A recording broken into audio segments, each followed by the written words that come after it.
कई सालों पहले की बात है। एक गांव में युधिष्ठिर नाम का एक कुम्हार रहा करता था। दिन में वो मिट्टी के बर्तन बनाता था और जो भी पैसे मिलते थे उनसे शराब खरीद कर पी लेता। एक रात वो शराब के नशे में अपने घर लौट रहा था। वो इतना नशे में था कि ठीक से चल भी नहीं पा रहा था। अचानक उसका पैर लड़खड़ाया और वो जमीन पर गिर पड़ा। जमीन पर कांच के टुकड़े पड़े थे, जिनमें से एक टुकड़ा उसके माथे में घुस गया। उसके माथे से खून बहने लगा।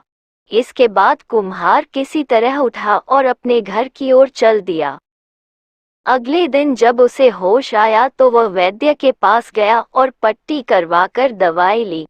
वैद्य ने कहा, घाव गहरा होने के कारण इसे भरने में समय लगेगा। पूरा भर जाने के बाद भी इस घाव का निशान नहीं जाएगा। इसके बाद कई दिन बीत गए। अचानक उसके गांव में सूखा पड़ गया। सभी लोग गांव छोड़कर जाने लगे।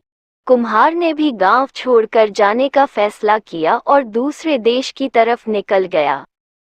नए देश में जाकर वह राजा के दरबार में नौकरी मांगने गया।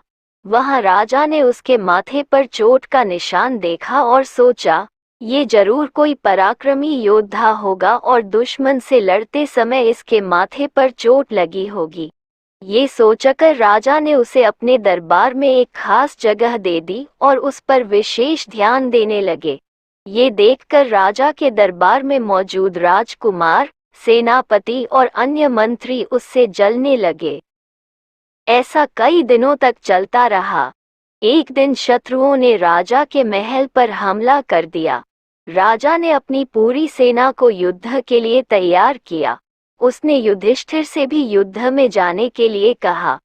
युधिष्ठिर जब युद्ध भूमि की तरफ जा रहा था तो राजा ने उससे पूछा कि उसके माथे पर यह चोट किस युद्ध में लगी।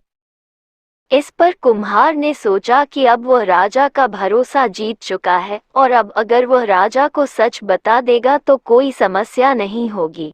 ये सोचकर उसने राजा ने कहा, राजन, मैं कोई योद्धा नहीं हूँ। मैं तो एक साधारण सा कुम्हार हूँ। ये चोट मुझे किसी युद्ध में नहीं, बल्कि शराब पीकर गिरने के कारण लगी थी। कुम्हार की यह बात सुनकर राजा को बहुत गुस्सा आया। उसने कहा, तुमने मेरा विश्वास तोड़ा है और मुझे छल कर दरबार में इतना ऊंचा पद पाया है। निकल जाओ मेरे राज्य से। कुम्हार ने राजा से बहुत मिन्नतें की। उसने कहा कि अगर उसे मौका मिले तो वो युद्ध में राजा के लिए प्राण भी दे सकता है। राजा ने कहा, तुम चाहे जितने भी वीर और पराक्रमी हो, लेकिन तुम शूरवीरों के कुल से नहीं हो। तुम्हारी हालत शेरों के बीच रहने वाले उस गीदड़ की तरह है, जो हाथी से लड़ने की जगह उससे दूर भागने की बात करता है।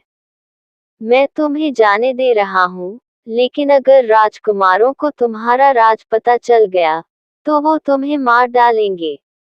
इसलिए कहता हूँ कि अपनी जान बचाओ और भाग जाओ। कुम्हार ने राजा की बात मानी और तुरंत उस राज्य को छोड़कर चला गया।